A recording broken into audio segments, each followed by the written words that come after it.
Have you ever seen a ghost? It's not the kind that rattles chains or haunts old houses, but the kind that looks back at you from the mirror hollowed-out shell of the person you used to be.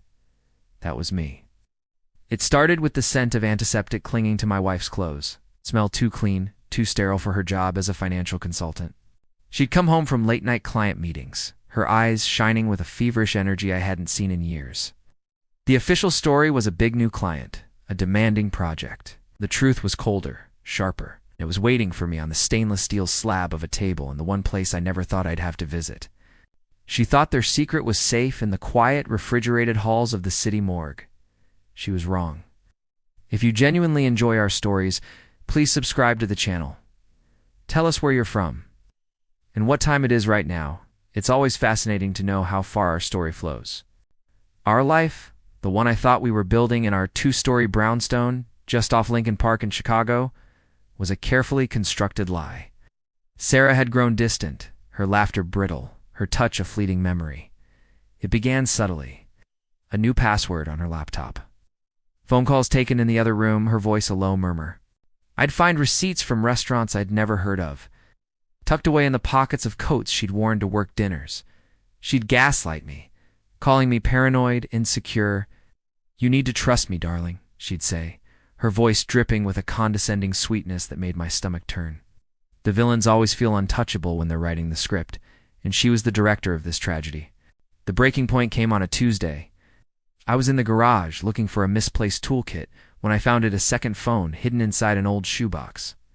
My hands trembled as I powered it on. There it was, a whole secret life laid bare in glowing text. Hundreds of messages between her and a man named Mark. He was a pathologist at the Cook County Medical Examiner's office. Their texts were a sickening mix of lurid details and cruel jokes at my expense. They called me the warden. They laughed about my schedule, my habits, the life I was providing for her while she was sneaking off to his sterile world of the dead. That night, I didn't sleep. I sat in the dark, the phone's glow illuminating the wreckage of my life, and something inside me fractured. The loyal husband died, and in his place, a strategist was born. My grief turned to ice. I didn't confront her. Instead, I started gathering proof. I hired a private investigator, a grizzled ex-cop who knew the city's shadows better than anyone. He documented their meetings not in fancy hotels, but in the cold, impersonal confines of the morgue after hours. Mark would sign her in as a consultant or a grieving family member. They were using the dead as their cover.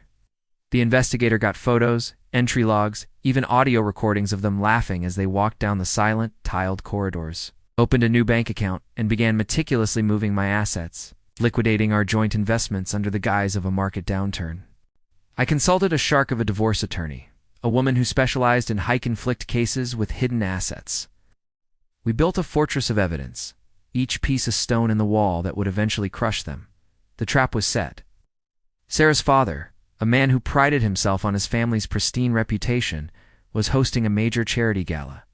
It was the social event of the season, and Sarah was, of course, on the organizing committee. She was untouchable, radiant in a designer gown, floating through the ballroom of the Drake Hotel, accepting praise for her hard work. She had no idea that I had spent the afternoon with her father, laying out every piece of evidence on his mahogany desk. The photos, the bank statements, the morgue sign-in sheets. I watched the color drain from his face, his proud posture crumbling. He wasn't just seeing his daughter's infidelity. He was seeing the public scandal that would decimate his name. He agreed to my terms. He would be the one to serve her the divorce papers, but not just yet.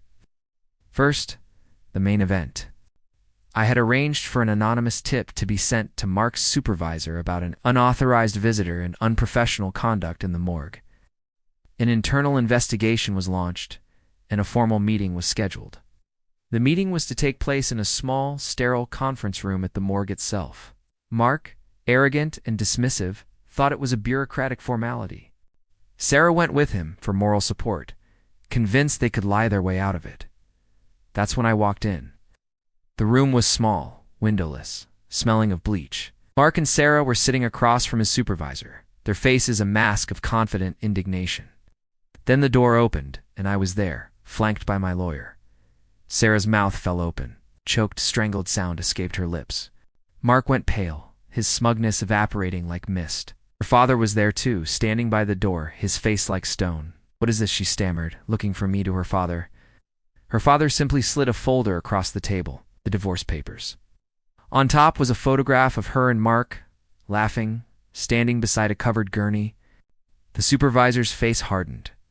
Mark's career was over. Sarah's social standing was annihilated. "Hey!" She started to scream, a raw animal sound of pure, unadulterated ruin. Security escorted her out, her sobs echoing down the sterile hallway where she and her lover used to laugh. I never saw her again. The divorce was swift and brutal. The prenuptial agreement held. But the evidence of her using joint funds to facilitate the affair meant she got nothing more. Her father disowned her, the scandal too great for his fragile pride. Mark was fired and faced a civil lawsuit from the families of the deceased, whose privacy he had violated. They were both erased, their lives dismantled piece by piece. Sometimes late at night, I walk through the quiet rooms of this house, the house she betrayed. It's just an echo chamber now, filled with the ghost of a life that never really was. The silence is the loudest thing I've ever heard. The end.